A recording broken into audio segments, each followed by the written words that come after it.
జై శ్రీరామ్.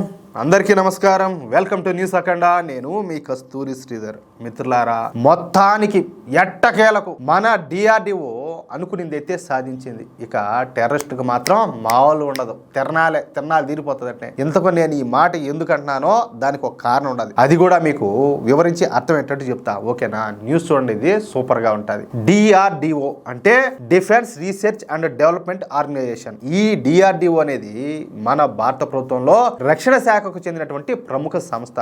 ప్రస్తుతం దేశవ్యాప్తంగా డిఆర్డిఓకి చెందినటువంటి 51 పరిశోధనాశాలలు ఉన్నాయన్నమాట. జాతీయ భద్రతకు సంబంధించినటువంటి వైమానిక అవసరాలు, ఆయుధాలు, ఎలక్ట్రానిక్స్, మానవ వనరుల అభివృద్ధి, జీవశాస్త్రం, అదేవిధంగా పదార్థ శాస్త్రం, మిసైళ్లు, యుద్ధ శకటాలు, యుద్ధ నౌకలు వంటి అన్ని విషయాలపైన ఈ పరిశోధనాలయాల్లో పరిశోధనలు అయితే జరుగుతూ ఉంటాయి.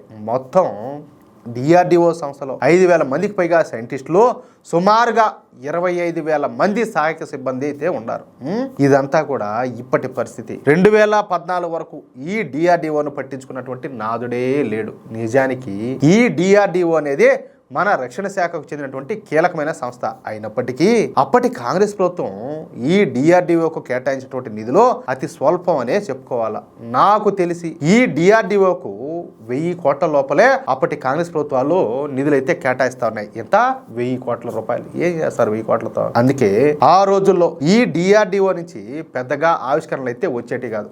ఎప్పుడో అమావాస్యకో పౌర్ణానికో ఏదో లేదనకుండా ఒక ఆయుధాన్ని ఈ డిఆర్డిఓ అయితే తయారు చేస్తానది. ఇకపోతే ఈ డిఆర్డిఓ సైంటిస్టులకు ప్రయోగాలు చేయడానికి సరైనటువంటి పరిశోధనాశాలలు అయితే ఉండేటి కాదు. కనీస సదుపాయాలు కూడా కల్పించేవాళ్ళు కాదు. అందుకే జూనియర్ సైంటిస్టులు మన డిఆర్డిఓలో పరిశోధనలు చేయడానికి ఇష్టపడేవాళ్ళు కాదు. వాళ్ళు అమెరికాకో లండన్కో వెళ్ళి అక్కడ పరిశోధనలు చేసుకుంటా అక్కడే స్థిరపడతా ఉన్నారు. ఏది? వాళ్ళ టాలెంట్ ప్రూవ్ చేసుకుంటా. అప్పట్లో మన డిఆర్డిఓ పరిస్థితి అగమ్య గోచరంగా ఉంటా ఉన్నది. ఇదేదో నేనేం కావాలని చెప్పింది కాదు. ఇదంతా కూడా ఈ విషయాలపైన అవగాహన ఉన్నటువంటి ప్రముఖులు ఎవరినైనా కూడా మీకు తెలిసిన వాళ్ళని అడిగి చూడండి. వాళ్ళు ఇంకా భయంకరమైనటువంటి విషయాల గురించి చెప్తారు. అర్థమవుతుందా? ఏది? గత ప్రభుత్వాలు చేసినటువంటి దారుణాల గురించి. కానీ నరేంద్ర మోడీ ప్రభుత్వం వచ్చాక అనేక పరిశోధనాశాలను నిర్మించినారు. శాస్త్రవేత్తలకు సకల సదుపాయాలను కల్పిస్తున్నారు. జూనియర్ సైంటిస్టులకు ఏకంగా 75,000 రూపాయల నుంచి 150,000 రూపాయల వరకు స్టైఫండ్ అయితే ఇవ్వడం ప్రారంభించారు. అదేవిధంగా డిఆర్డిఓకి ఇచ్చేటువంటి నిధులను ఏకంగా 20,000 కోట్లకు పెంచేశారు. 1000 కోట్లు ఎక్కడ, 20,000 కోట్లు ఎక్కడ? అంతేకాదు, ఈ డిఆర్డిఓలో పనిచేసేటటువంటి కీలకమైనటువంటి శాస్త్రవేత్తలకు మన రాష్ట్రపతి గారికి ఇచ్చేటటువంటి జీతం కంటే ఎక్కువ ఇవ్వడం మొదలుపెట్టారు. అర్థమవుతుందా? అంతే. ఇక డిఆర్డిఓ ఒడివుడిగా అడుగులు వేయడం ప్రారంభించింది. ప్రతి నెలకు సరికొత్త ఆవిష్కరణలు తయారు చేయడం ప్రారంభించింది. ప్రతి నెల కూడా ఏదో ఒక కొత్త ఆయుధాన్నో, ఆయుధ వ్యవస్థనో, లేక డిఫెన్స్ లాజిస్టిక్స్ నో, లేక సరికొత్త మందిగుండునో, లేక సరికొత్త డ్రోన్లను అభివృద్ధి చేయడం ప్రారంభించింది. అయితే మన దేశానికి తీవ్రవాద సమస్య ఎక్కువగా ఉండాలి. అవునా కాదా? ఆ విషయం మనందరికీ తెలుసు. ఈ టెర్రరిస్ట్ ఆపరేషన్లు చాలా క్లోజ్ గా జరుగుతూ ఉంటాయి. ఈ క్లోజ్ కాంబాట్ ఆపరేషన్లు చేయాలంటే అందుకోసం క్లోజ్ క్వార్టర్ బ్యాటిల్ కార్బైన్ల అవసరం అయితే ఉండాలి. వీటిల్ని CQB అని కూడా అంటారు. టెర్రరిస్ట్ ఆపరేషన్లో, అదేవిధంగా కౌంటర్ ఆపరేషన్లో ఈ క్లోజ్ క్వార్టర్ బ్యాటిల్ కార్బైన్ల అవసరం ఎంతో ఉండాలి. కానీ చెప్పుకుంటే సిగ్గుచేటు. కానీ మన సైనిక బలగాలు ఇప్పటి వరకు సబ్మిషన్ గన్ అయినటువంటి ఈ స్టెర్లింగ్ కార్బైన్ ను ఉపయోగిస్తున్నారనమాట. అవి కూడా 1940 దశకంలో తయారు చేసినటువంటి ఈ స్టెర్లింగ్ కార్బైన్లను ఉపయోగిస్తారనమాట. దాన్ని బట్టి మీరు అర్థం చేసుకోండి. అంటే 2వ ప్రపంచ యుద్ధం నాటి తుపాకులను ఎప్పటికి కూడా మన సైనికులు అయితే ఉపయోగిస్తున్నారు. నిజంగా ఇది మనకందరికి కూడా అవమానకరమైనటువంటి పరిస్థితి.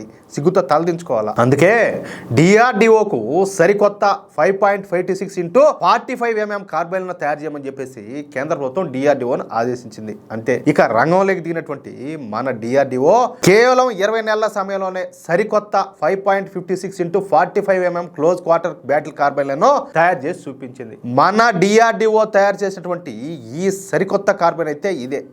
ఒకసారి ఈ ఫోటోలు చూడండి. ఒకసారి ఇవి చిన్న తేలికపాటి కార్బైన్ కావడంతో ఎన్కౌంటర్లో ఖచ్చితమైనటువంటి ఈ రెస్పాన్స్ అయితే ఇస్తాయన్నమాట. ఇందులో అనేక ఆధునిక ఫీచర్స్ కూడా ఉన్నాయి. ఆప్టిక్స్, లేజర్ డిజిగ్నేటర్స్ తదితర యాక్సెసరీస్ అన్ని కూడా ఈ డిజైన్ లో ఇన్స్టాల్ చేయబడి ఉంటాయన్నమాట ఈ కార్బైన్ లో. అయితే మొత్తం ఇలాంటి 4 లక్షల సరికొత్త కార్బైన్లను మన డిఆర్డిఓ దగ్గర అయితే తయారు చేపిస్తారనమాట. అదే విషయమా? 4 లక్షల కార్బైన్లు అంటే మామూలు విషయమా?